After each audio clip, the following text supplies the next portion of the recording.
পরিবেশন করি তখন মানুষ তা অবহেলা করে।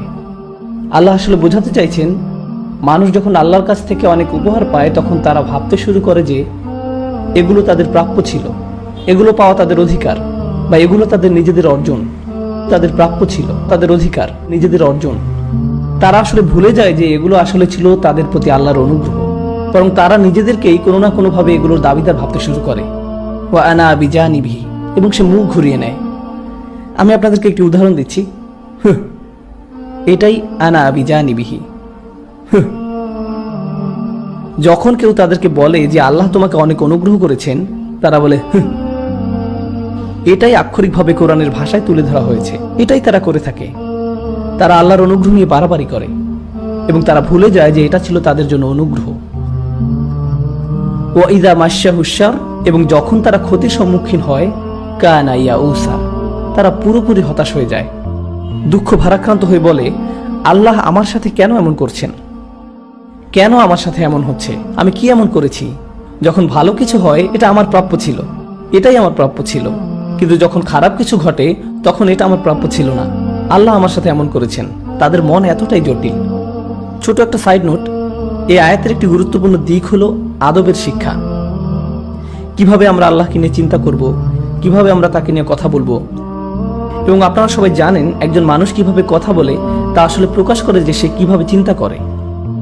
যখন অনুগ্রহের কথা বলা হলো তখন আল্লাহ বলেন ওয়া ইযা আনআমনা, অতীতকালকে বোঝাচ্ছে। আনআমনা এখানে কে কাজটি করেছে? এটা হলো দামির মুস্তাদির তাকদিরুহু নাহনু, আসলে এটা আল্লাহকে বোঝাচ্ছে। কিন্তু যখন বলা হলো ওয়া ইযা মাশশাহুশ শার, যখন অনুগ্রহের কথা বলা হলো তখন কে অনুগ্রহ করেছেন? আল্লাহ। কিন্তু যখন ক্ষতির কথা বলা হলো আল্লাহ বললেন মাসসা হুয়া মাসসা, আর ক্রিয়াটি হলো আশশাররু, যখন তাকে ক্ষতি আঘাত করলো। অন্যভাবে বলতে গেলে আল্লাহ নিজেকে ক্ষতি শব্দটি থেকে দূরে রাখলেন। তাই আল্লাহ বলেননি যখন আমরা তাকে ক্ষতি দিয়ে আঘাত করলাম অথবা যখন আমরা তার ক্ষতি করলাম, কিন্তু তিনি তা করেননি। তিনি নিজেকে এর সাথে উল্লেখ করেননি। এটা আসলে আমাদেরকে আমাদের ধর্মের খুব গভীর একটা উপলব্ধি শিক্ষা দিচ্ছে। কারণ সবকিছুর শেষে আমাদের বিশ্বাস একটাই, সবকিছুই আল্লাহর পক্ষ থেকে। যখন কারো অসুখ হয় তাও আল্লাহর পক্ষ থেকে, আবার যখন কেউ ভালো হয়ে যায় সেটাও আল্লাহর পক্ষ থেকে। এটাই আমাদের বিশ্বাস। কিন্তু তার মানে এই নয় যে আমরা আল্লাহকে নিয়ে এভাবে কথা বলবো। যদিও এটাই বাস্তবতা, কিন্তু আমাদের অবশ্যই কিছু সম্মানের সাথে কথা বলতে হবে। কিন্তু কেন? এটা যদি সত্য হয় তাহলে সমস্যা কি? কেন একে সম্মানের সাথে বলতে হবে? এটাও একটা গুরুত্বপূর্ণ শিক্ষা। আল্লাহ আমাদেরকে শিক্ষা দিচ্ছেন এমনভাবে যেন সকল মানুষ তা বুঝতে পারে। একজন পরিপক্ক ইমানদার এটা জানে যে যখন ভালো কিছু ঘটে তখন তো তা ভালোই, কিন্তু যখন খারাপ কিছু ঘটে তখনও তা ভালোর জন্যই হয়। আর এই সব কিছুই পরীক্ষার অংশ। এটাই হলো ইমানের পরিপক্কতা। কিন্তু যারা এখনো তাদের ইমানের ব্যাপারে পুরোপুরি পরিপক্ক হয়নি, তাদেরকে যদি বলেন যে যখন খারাপ কিছু হয় তা আল্লাহর পক্ষ থেকেই হয়, তখন তারা এই ব্যাপারে কিভাবে চিন্তা করে? তারা ভাবে আল্লাহ আসলে খারাপ কিছু করেছেন এবং ইচ্ছা করেই করেছেন, কারণ তারা এর চেয়ে বেশি ভাবতে পারে না। তাই আল্লাহ এমনভাবে বলেছেন যেন যে এটা নিয়ে গভীরভাবে চিন্তা করবে সে তো এটা বুঝবেই, কিন্তু যে গভীরভাবে যাবে না সেও এটাকে ভুল বুঝবে না। যখন তাকে ক্ষতি স্পর্শ করলো, আল্লাহ বলেননি যখন আল্লাহ তার ক্ষতি করলো। আল্লাহ এভাবে বলেননি, কারণ যার চিন্তার গভীরতা কম সে এটা শুনেই ভুল বুঝতো। আল্লাহ আসলে ভুলটি শুধরে দিচ্ছেন এভাবে, যখন তাকে ক্ষতি স্পর্শ করলো সে সম্পূর্ণরূপে হতাশ হয়ে গেল। ইয়াইস আসলে মুবালাগা, এর অর্থ হলো বিষণ্ণ হওয়া, অত্যাধিক বিষণ্ণ হওয়া। এমন কিছু লোক আছে যারা সাফল্য পেয়ে অভ্যস্ত, তারা 100 পেয়ে অভ্যস্ত, তারা রেসে জিতে অভ্যস্ত, খেলাধুলাতে ভালো, সবকিছুতেই তারা প্রথম হয়। তারা সবসময় তাদেরকে যা বলা হয় তা করে, ইত্যাদি ইত্যাদি। এরপর কোনো একবার তারা হয়তো সফলতা পেল না, তখন তাদের সাথে কি হয়? এই ধরনের লোকদের জন্য ব্যর্থতা বা ক্ষতি মেনে নেওয়া খুবই কষ্টকর। যারা সবসময় চাপের মধ্যে থাকে, যেমন ধরুন পরিবারের 4র্থ বা 5ম সন্তান, তাদের কাছে এটা কোনো ব্যাপারই না।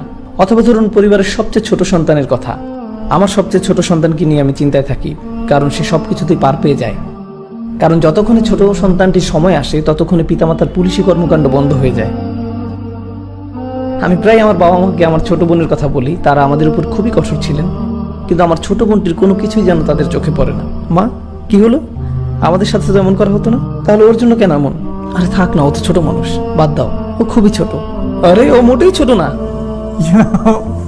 তো লোকদের সাথে কি হয়, তারা বকে যায়। অনুগ্রহ মানুষকে বকে দিতে পারে, তাই অল্প কিছু না পেলেই তারা অনেক হতাশ হয়ে যায়, পুরোপুরি হতাশ হয়ে যায়। আল্লাহ আমাদেরকে শিক্ষা দিচ্ছেন অনুগ্রহ আর খারাপ সময় নিয়ে। দুনিয়াতে আমাদের সবাইকে সীমিত পরিমাণ নিয়ামত দেয়া হয়েছে, একই সাথে সীমিত খারাপ সময়ও বরাদ্দ করা হয়েছে। আবার আল্লাহ আমাদেরকে রিজিকও নির্ধারণ করে রেখেছেন, যেমন আমাদের টাকা পয়সা, আমাদের বন্ধু বান্ধব, আমাদের পরিবার, সন্তান সন্ততি সহ আমাদের জীবনের ভালো যা কিছু আছে তার সবই আমাদের রিজিকের অন্তর্ভুক্ত। দুনিয়াতে আমাদের সবাইকে সীমিত পরিমাণ নিয়ামত দেয়া হয়েছে, আমাদের জীবনের ভালো যা কিছু আছে তার সবই আমাদের রিজিকের অন্তর্ভুক্ত। এবং আমাদের জীবনে এসব জিনিসের পরিমাণ অসীম নয়, অসীম পরিমাণ শুধু আপনি জান্নাতেই পাবেন। এই পৃথিবীতে সবকিছু সীমিত, আর এই সবকিছু আপনার জন্য বরাদ্দ করা আছে। এছাড়াও এই জীবনে আপনাকে সীমিত সংখ্যক পরীক্ষারও সম্মুখীন হতে হবে। আপনার জন্য যা বরাদ্দ হয়েছে তার চেয়ে আল্লাহ কোনো কিছু আপনাকে কম বা বেশি দিবেন না। এই জীবনে আপনার ভাগ্যে কি আছে তা ইতিমধ্যে নির্ধারিত হয়ে আছে। তাই আপনি যদি এটা নিয়ে চিন্তা করেন তাহলে বুঝবেন যে আপনার পরীক্ষা এবং আপনার সুযোগ কোনোভাবেই আমার পরীক্ষা আর আমার সুযোগের মতো নয়, তারা এক নয়, কোনোভাবেই নয়। কখনো কখনো আল্লাহ আপনার সামনে সুযোগ এনে দেন, কিন্তু আপনি নিজে সেই সুযোগ কাজে লাগাতে ব্যর্থ হন। তিনি আপনার সামনে তা মেলে ধরেন, আর আপনি এর থেকে অনেক সওয়াব নিতে পারতেন, কিন্তু আপনি সিদ্ধান্ত নিলেন তা না করার, এবং আপনি তার জন্য ভুগতে থাকলেন, আর এর জন্য আপনি আল্লাহকে দোষ দিতে থাকলেন। তো এখন কি বোঝা যাচ্ছে?